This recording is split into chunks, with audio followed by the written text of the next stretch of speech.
Mortal Kombat 3 destacó sobre todo por los nuevos y regresos de luchadores, además de las ausencias destacadas que se debieron a conflictos con los actores que hacían las capturas de movimiento, que eran así, se basaba los gráficos de Mortal Kombat en actores, en gráficos muy realistas. A pesar de que sigue estando muy bien técnicamente, aunque los sprites están ligeramente más pequeños, pero muy poco, jugablemente me sigue pareciendo muy mejorable, algo mediocre. Poder correr no me parecía una mejora y el sistema de medidor de combos me daba igual, al igual que los trucos con el Combat Code. Y si encima quitan a luchadores con carisma, a pesar de que Sindel o Cabal están muy bien, pues otra decepción mortal más. Y ya para terminar con la saga Ultimate Mortal Kombat 3, que fue como una especie de revisión del anterior, donde habría muchos más personajes a elegir, pero quitaban a Shiva, que era el personaje exclusivo de Mortal Kombat 3, y las voces en off del comentarista tampoco estaban, aparte de que algunos luchadores apenas tenían uno o dos movimientos. Muchas bobalidades como reclamo para ver sangre y reventar a los adversarios. Yo prefiero en 16 bits Street Fighter 2 mil veces a la hora de jugar, mucho más divertido que esta saga sobrevaloradísima por su crueldad, que técnicamente está muy bien, con luchadores que gustan, pero jugar solo es divertido si juegas con un familiar o amigo, porque la inteligencia artificial de toda la saga es una mierda, en especial en niveles de dificultad altos donde ya es injugable del todo. Cuestión de gustos y cuestión de opiniones, esa es la mía. Secret of Mana, un videojuego Action RPG o Action RPG, como lo digan los que hablan en inglés, que debió ser mucho mejor de lo que fue, ya que iba destinado a la Super Nintendo de CD, pero tuvieron que hacer recortes para llevarlo a cartucho.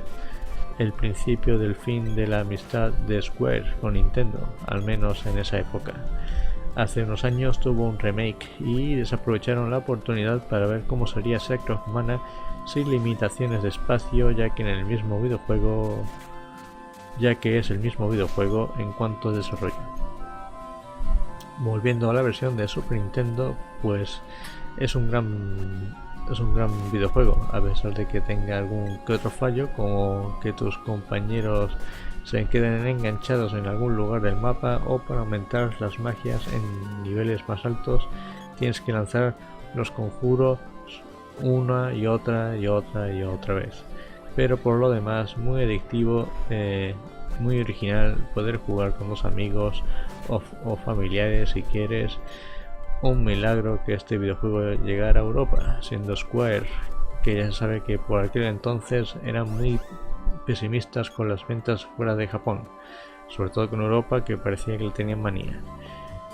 Cuando la realidad es que yo creo que hubieran vendido muchísimo, pero bueno, sí, se hubieran traído todas las pollas que se dejaron allí.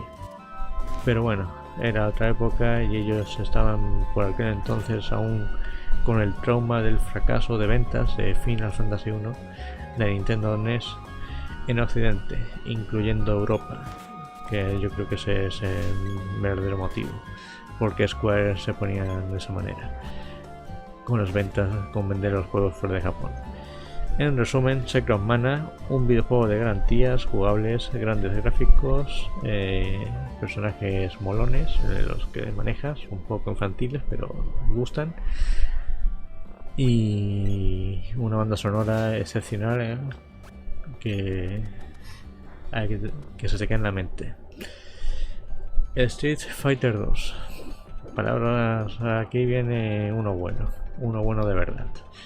Fue el videojuego que puso el camino a seguir en el género de la lucha, que ya había sido inventado por otra compañía y videojuego, pero no despertó ni de lejos la aceptación de Street Fighter 2, que se convirtió en el videojuego más jugado allá por los principios de los 90, por lo que Nintendo se apresuró antes que Sega para sacarlo en Super Nintendo.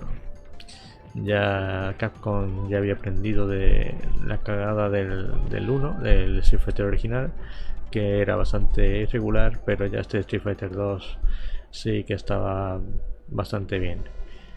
Eso sí, lo sacaron con censuras estúpidas, como menos sangre en las ilustraciones. Y así fue. Videojuego vende consolas, aunque un poco decepcionante ver que se trataba de la primera versión de Street Fighter 2, la que no permitía jugar con los 4 jefes y que igual a la recreativa, como decían, era falso. Se perdía detalles gráficos, aunque jugablemente era perfecto, sí, la verdad que sí, era muy adictivo. Además de las melodías de gran calidad que más de uno hemos escuchado fuera del cartucho. A partir de Street Fighter 2, muchos competidores aparecieron, los usuarios de Mega Drive Genesis con los dientes largos y las babas por los suelos y con cara de envidiosos perdidos. Pero no duraría más de un año las envidias, que son muy malas. Street Fighter 2 Turbo es el equivalente a Street Fighter 2 Champion Edition, que sí fue lanzado a Mega Drive Genesis para felicidad a medias, porque obligó a Sega a crear un mando de 6 botones que habría que comprar aparte. No como el Super Nintendo, que ya te venía de serie en mandos de 6 botones.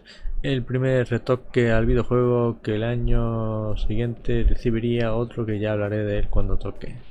En este Street Fighter 2 Turbo destaca sobre todo, aparte de seleccionar a los 4 jefes, aunque todos ellos tienen el mismo final, poder cambiar la rapidez de los combates, algo que hicieron los piratas de la época y que Capcom tomó nota, como las pérdidas que generaban estas máquinas piratas, sobre todo en Latinoamérica, sin licencia de ellos. También en este modo cada personaje tenía alguna habilidad o ataque nuevo, además de poder jugar al modo normal.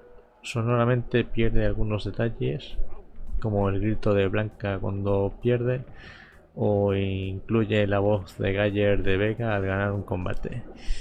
Pero bueno, eran más mejoras que cosas peores, que nadie o casi nadie le hace caso, así que... Pero bueno, da igual. Vamos a ver con el siguiente. Bueno, ya antes de seguir, personalmente Street Fighter 2 Turbo es el mejor de los 4. Yo creo que el más completo de los 4 que apareció en Super Nintendo. Vamos con el siguiente, que apareció fue Super Street Fighter 2. Fue la última revisión, y bueno, la última revisión de Street Fighter 2. Y bueno, aquí las pérdidas son más notorias en el tema del sonido, que las retocaron y algunas quedan en mi mal lugar, como la de Honda o Gale, algo que solo se arregla con el videojuego en MSU 1 con las músicas del arcade original. También el sonido de los efectos de los golpes no suena como antes, y aunque no está mal, los anteriores eran mejores.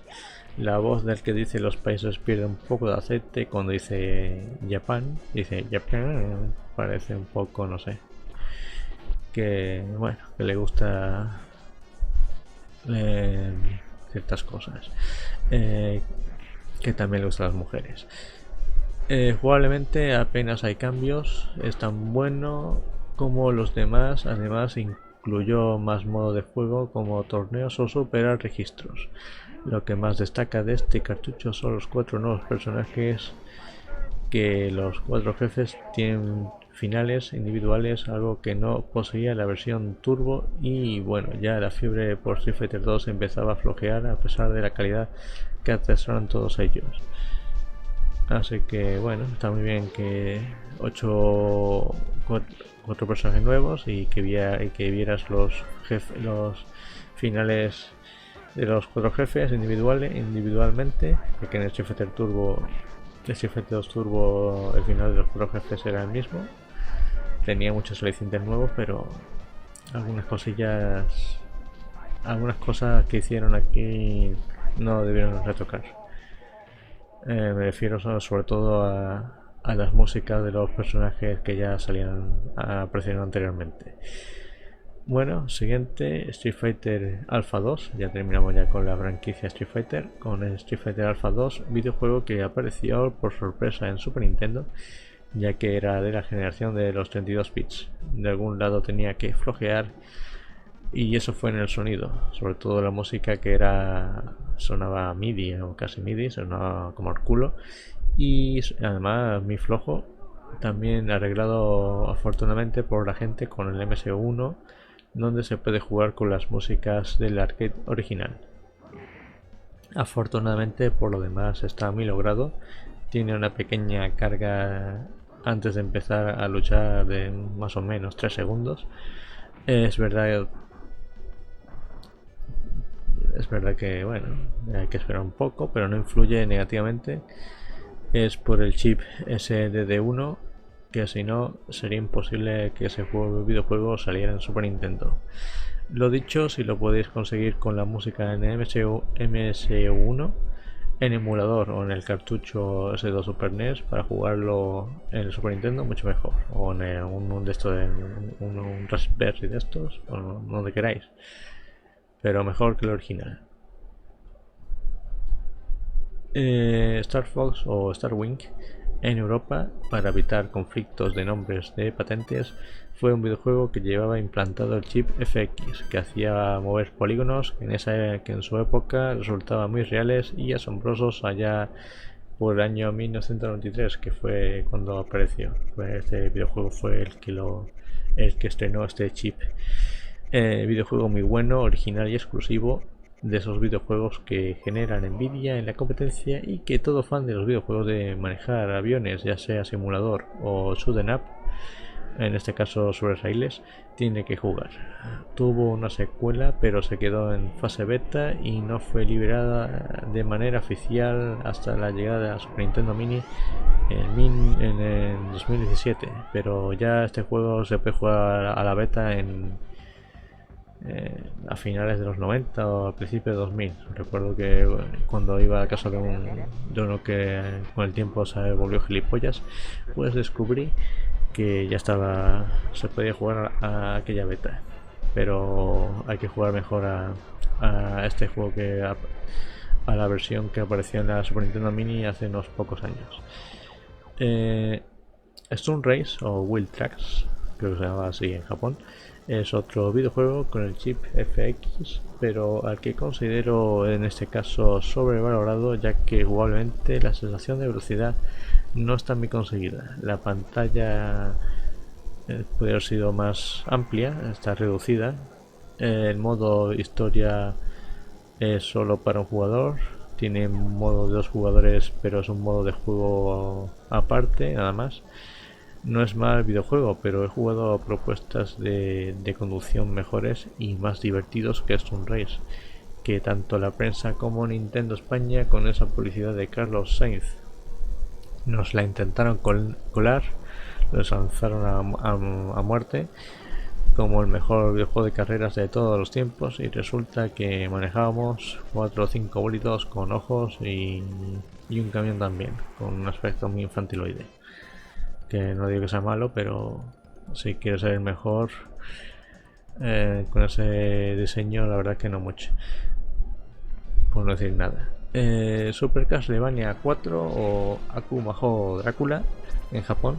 Se trata de otro remake del Castlevania original, pero como eso ya estaba muy visto, lo llamaron así para tener más tirón, y la verdad es que fue acertado. Gráficamente es tremendo, aunque hay que reconocer que en la fase donde el modo 7 actúa de decorado el cartucho se ralentiza un poco, pero por lo demás impresiona bastante los sprites, jefes, escenarios, etc. Mención especial a la banda sonora, que aprovechaba el chip de sonido de Sony al máximo, con la que posiblemente sea el mejor conjunto de melodías en un videojuego de Super Nintendo. Y lo más importante, el vicio, pues hay Simon Belmont, está a la altura como los otros apartados. El manejo del látigo es excelente, con muchas posibilidades, además de sus armas variadas, y desarrollo de los niveles que atrapan enseguida. la Konami en su máxima esplendor, no como ahora que ya sabemos que es un asco.